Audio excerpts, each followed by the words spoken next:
కొద్ది దూరం నడవగానే కాళ్ళు లాగేస్తున్నప్పుడు, కూర్చుని లేవడం కష్టంగా మారినప్పుడు, సునాయాసంగా మెట్లెక్కలేకపోతున్నప్పుడు మనసులో ఆర్థరైటిస్ గురించిన ఆందోళన మొదలవుతుంటుంది. అప్పుడే మోకాళ్ళ నొప్పులు వచ్చేసాయా అని మదన పడుతుంటారు. కానీ నిజానికి ప్రతి మోకాళ్ళ నొప్పికి ఆర్థరైటిస్ ఒక్కటే కారణం కాకపోవచ్చు. రక్తంలో యూరిక్ యాసిడ్ పెరగడం, లిగమెంట్ గాయాలు, కార్ట్లేజ్ సమస్యల కారణంగా కూడా మోకాళ్ళ నొప్పి రావచ్చునని చెబుతారు నిపుణులు.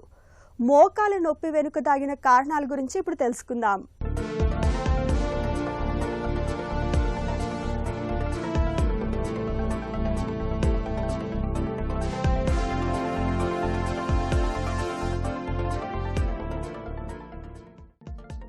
నడుస్తున్నప్పుడు, మెట్లు ఎక్కుతున్నప్పుడు మోకాల్లో ఏ కాస్త అసౌకర్యంగా, నొప్పిగా అనిపించినా చాలు, నాకప్పుడే ఆర్థరైటిస్ వచ్చేసిందా అని మనసులో భయం మొదలవుతుంటుంది. నిజానికి మోకాలు నొప్పి అనగానే అది కేవలం ఎముకలు అరిగిపోవటం వల్ల వచ్చే ఆర్థరైటిస్ మాత్రమే అనుకోవటం అతి పెద్ద పొరపాటు. మన శరీరంలో ఒక మెకానికల్ ఇంజన్లా పనిచేసే మోకాలు కేవలం 2 ఎముకల కలయిక మాత్రమే కాదు.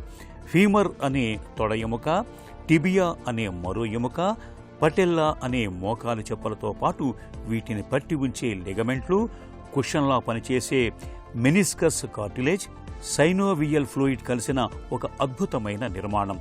మోకాల్లో చిన్న నరం నలిగినా, లెగమెంటు సాగినా లేదా కార్టిలేజ్ దెబ్బతిన్నా తీవ్రమైన నొప్పి పుడుతుంది.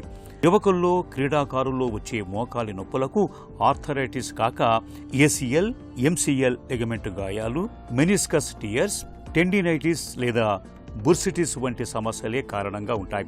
కాబట్టి ప్రతి మోకాలు నొప్పి ఆర్థరైటిస్ కాదని చెబుతారు డాక్టర్లు.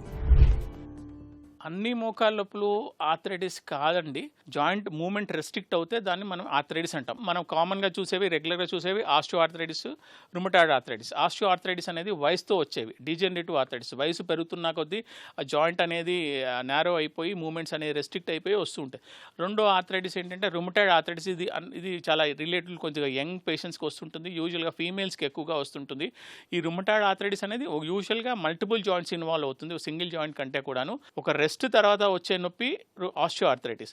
పొద్దున్న లేవగానే జాయింట్స్ అన్ని ఎక్కడికక్కడ స్టిఫ్గా పట్టేయడం అనేది రుమటాయిడ్ ఆర్థరైటిస్గా మనం ఒక సింపుల్ టర్మ్స్లో అలా మనం డిఫరెన్షియేట్ చేయడానికి వస్తుంది. కొన్నిసార్లు బోన్స్లో వీక్ ఉన్న ఆస్టియోపోరోసిస్ లాంటిదితో కూడా ఆర్థరైటిస్ వస్తుంటుంది. ఒక జాయింట్ పక్కన బర్సాస్ ఉంటాయి, పెసాన్సరైనిస్ బర్సైటిస్ అని, టెండినైటిస్ అని.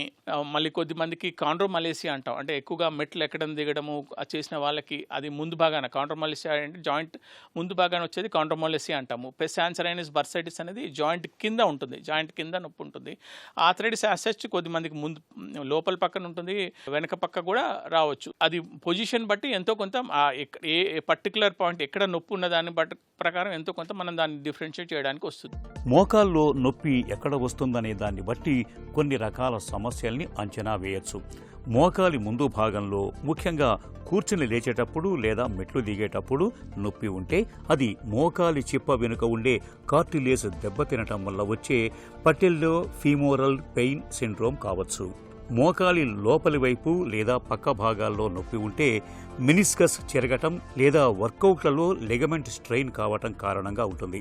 అదే మోకాలి వెనుక భాగంలో గుంజుతున్నట్టు నొప్పి ఉంటే బేకర్స్ సిస్ట్ అనే ద్రవంతో కూడిన సంచి ఏర్పడటం లేదా పిక్క కండరాల సమస్య కావచ్చు. అయితే మోకాల్లో నొప్పిని తేలికగా తీసుకోకూడదు. నిర్లక్ష్యం చేస్తే మోకాలు వాచిపోవటం, కాలుపై బరువు మోపలేకపోవటం, నడుస్తున్నప్పుడు మోకాలు లాక్ అయిపోవటం లేదా కదిలించినప్పుడు కటకటమని శబ్దాలు రావటం వంటి ఇబ్బందులు మొదలవుతాయి. మోకాల్లో నొప్పి ఎంతకీ తగ్గనప్పుడు ఆర్థోపెడిక్ వైద్యుడిని సంప్రదించాలి. డిజిటల్ ఎక్స్రే, ఎంఆర్ఐ వంటి పరీక్షల సాయంతో మోకాలి భాగంలోని లిగమెంట్లు, కార్టిలేజ్ స్థితిని ఖచ్చితంగా తెలుసుకోవచ్చు. మోకాళ్ళ నొప్పికి ఫస్ట్ బేస్ లైన్ ఇన్వెస్టిగేషన్ ఒక standing AP and lateral view, అంటే నిలబడ్డప్పుడు మనం తీసే జాయింట్ లైన్ ఎక్స్రేనే మోకాళ్ళ ఆర్థరైటిస్ ఉందా లేదా అనేది మనం డెఫినెట్గా నిర్ధారణ చేసుకోవచ్చు.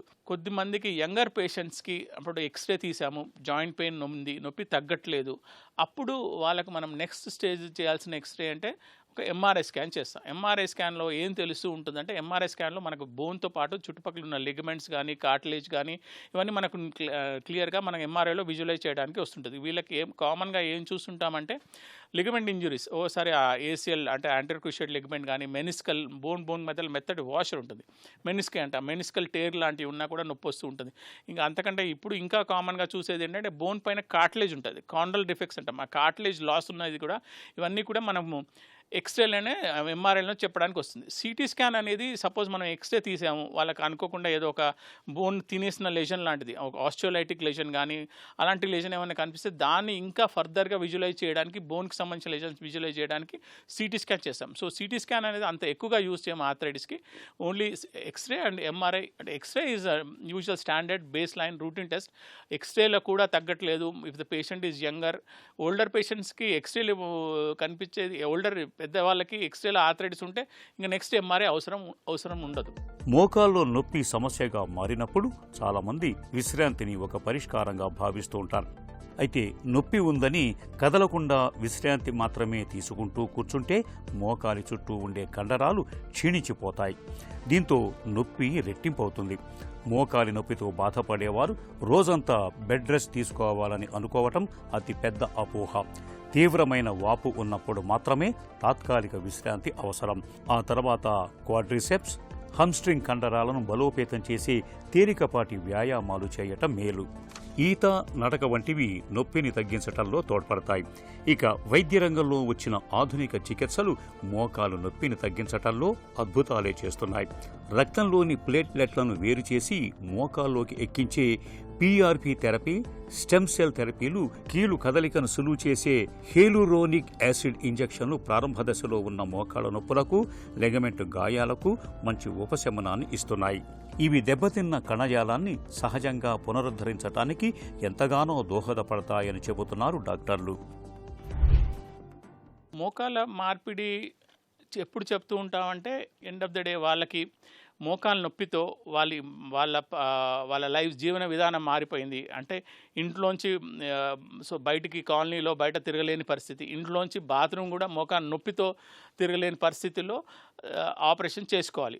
ఆపరేషన్ చేసే ఉద్దేశం ఏంటి అంటే, first indication for any surgery, knee replacement surgery is pain. నొప్పితో మీ యాక్టివిటీ కానీ, మీ లైఫ్ స్టైల్ కానీ, మీ డే టు డే యాక్టివిటీస్ కానీ ఇబ్బంది పడుతున్నప్పుడు ఆపరేషనే మార్గం. అంటే దానికి ముందు మనం నొప్పి తగ్గించడానికి మనం మందులు, ఫిజియోథెరపీ వాడి చూసినా కూడా వాళ్ళ నొప్పి తగ్గట్లేదు.